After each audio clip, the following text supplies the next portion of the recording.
ফাঁসি ফাঁসি ফাঁসি চাই, ফাঁসি ফাঁসি ফাঁসি চাই, খুনি হাসিনার ফাঁসি চাই। বিসমিল্লাহির রহমানির রহিম।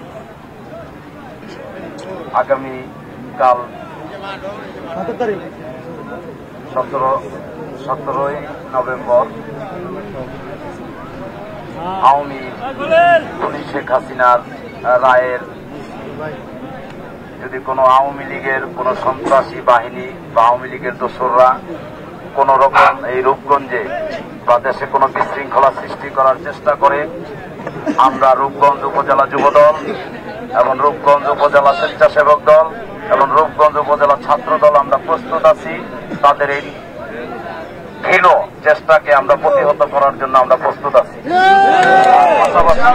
আমাদের নেতা মোস্তাফিজুর রহমান ভূঁইয়া দীপু ভাইয়ের নেতৃত্বে আমরা একটি সংগঠন সকল পুরা রূপগঞ্জের যে কোনো স্থানে আওয়ামী লীগ দোসররা যদি কোন রকম বিশৃঙ্খলার চেষ্টা করে আমরা তাদেরকে কঠোর হাতে দমন করব, এই আশা ব্যক্ত করি।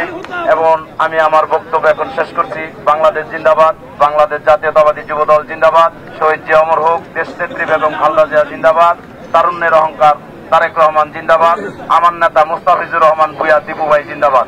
আপনাদের সকলকে ধন্যবাদ। আসসালামু আলাইকুম।